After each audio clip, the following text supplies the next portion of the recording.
Alright kids, so before we get started, please make sure that you have your ConnectEd opened up. And you will see that in your assignments you have a text titled Guts, the True Stories Behind Hatchet, and the Brian books. I'll wait for a second while you all get that pulled up. Okay, so remember that currently we are reading the book Hatchet. In order for us to build more background knowledge for the purpose behind this book and the author's intentions for writing this book, we're going to read an excerpt from Gary Polson's memoir, Guts. However, before we get started reading this, in this excerpt there are a few words that we're going to have to understand before reading. Those words can be found in your introduction of the text, just like all the rest of the texts that we read in StudySync. Okay, so remember that sometimes the words that we read can be a little bit difficult to sound out because the letters that are put together to make the word don't sound the way that they're written. They're not spelled phonetically. However, that doesn't mean that there aren't rules regarding the way these non-phonetically spelled words are spelled. So we've done word investigations before. We're going to do some word investigations again today before we get started reading Guts. So let's all see if we remember those 3 demands that are used to spell words. I'll give you all about 2 minutes to discuss in your groups. You can talk to your shoulder partners or your whole tables about what those demands are. Okay, so someone give me one of those demands. What is one demand for the way that we spell words? Yes, phonetic demands. So spelling words with regard to their sound. Remember our root word fawn or phone. Can anyone remember what phone means? Yes, great, sound. So phonetic demand means that the word is spelled with regard to how it sounds. Like sit and pit, lip. A lot of those smaller words are usually spelled phonetically. Those are pretty easy for us to read because they look the way that they sound. So what are our other 2 demands? Somebody give me our other 2 demands. Yes, that's right, semantic and historical. Does anyone remember the difference between a historical demand and a semantic demand? Yes, it seems like they both have to do with history of the word. However, historical demands have more so to do with the pronunciation and the spelling of the words when they were first created. So a word that was created back in 17th century, they might have been using letters differently than the way that we use them now. So we kept that spelling of the word because of when it was created. That's how they said it.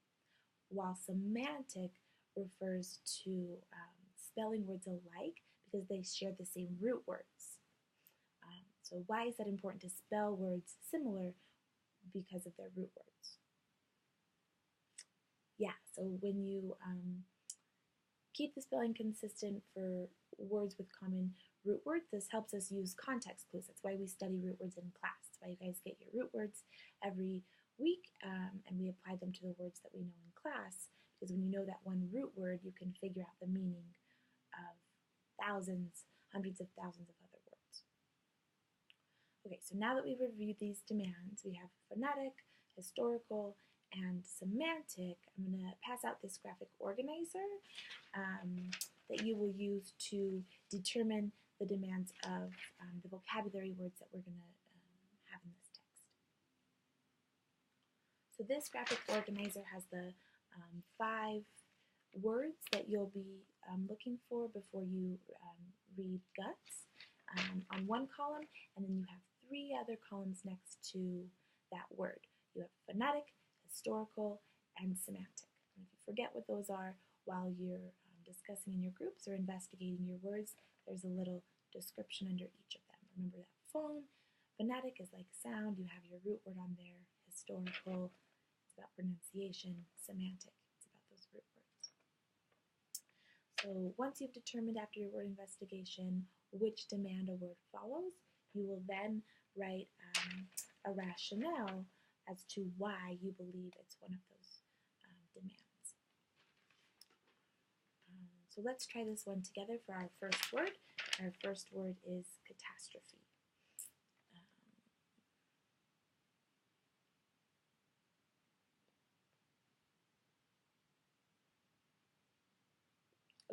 So on your introduction of your text, you have the definitions. Can somebody read for us what catastrophe means?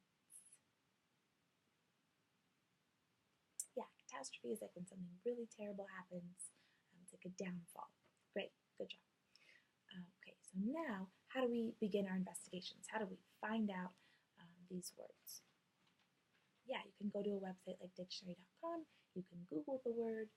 You all have your lists of word websites in your Google Classroom under resources. So everybody, let's all just start, since we're doing this one together, let's just use dictionary.com. Once you get onto dictionary.com, and I'll pull this up on the .cam so you can follow along.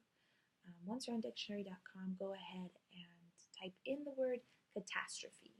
C-A-T-A-S-T-R-O-P-H to make that F sound, E, catastrophe.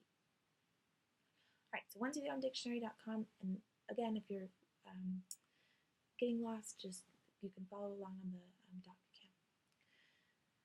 So scroll down to where you see word origin or etymology.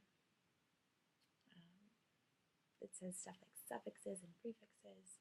So right when you find word origin, I would like for you, with your shoulder partner, to talk about what this word origin is and how that determined the way that we spell this word.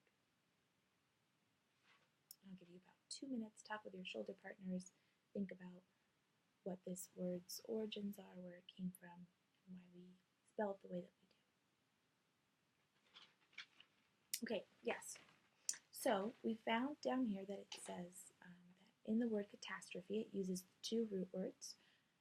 Kata, which with the Greek root words, it used to be a K, but now we've switched to C, and strophe. So these both came from Greek origins. Kata meaning meaning down, and strophe meaning turn. So like downfall, the downturn, just like you all said. So together, this word means downturn. It's similar to our definition. Okay, so thinking about those root words, which demand does this word fall under? Yeah, very good. It falls under the semantic demand. So under catastrophe, or right next to catastrophe, I'm going to go and find semantic, that third column. I'm going to put an X or a check under that column, semantic. I have an X under semantic.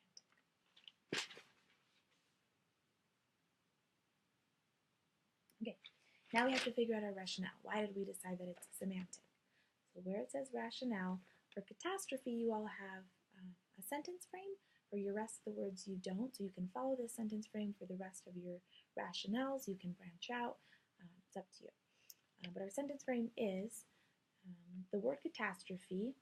For other words, obviously, you'll put in the other word. The word catastrophe has a semantic demand because, and then we'll describe why. So why does it have a semantic demand? Correct, because of the root words. So we'll write down, it has a semantic demand because it uses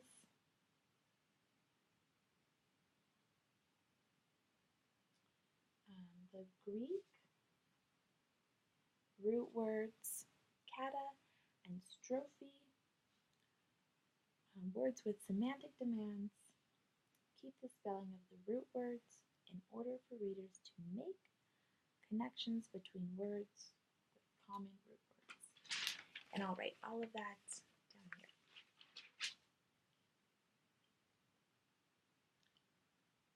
Okay, so not all of these words are going to have semantic demands. Some of them might be historical, some of them might be phonetic, but we're going to figure that out through our investigations. Okay, does anybody have any questions about how to do that with our 4 or 5 vocabulary words? Okay, great. So go ahead and work with your shoulder partners. If you want to work in your groups of 4, you can do that. I just know sometimes you guys end up working in your groups of 2 anyways. So if you want to work in 2, if you want to work in your whole group of 4, you can decide that. Go, and I'll give you about, say 10 minutes, 11 minutes? Sure, 11 minutes to go ahead and finish up this graphic organizer. All right, so now that you've completed your graphic organizer of the words to know while you're reading, I'm going to have you also continue on that graphic organizer and make a list of words that you come across that are tricky, that don't look the way that they sound. So track those words as you read that you would also like to investigate later. So after we finish our reading today, you'll go back and do word investigations on those words that you found that were tricky meaning that they do not look the way that they sound. Okay, any questions about what you're doing while you read? Okay, go ahead and get started. I'll be coming around to confer with tables as you all work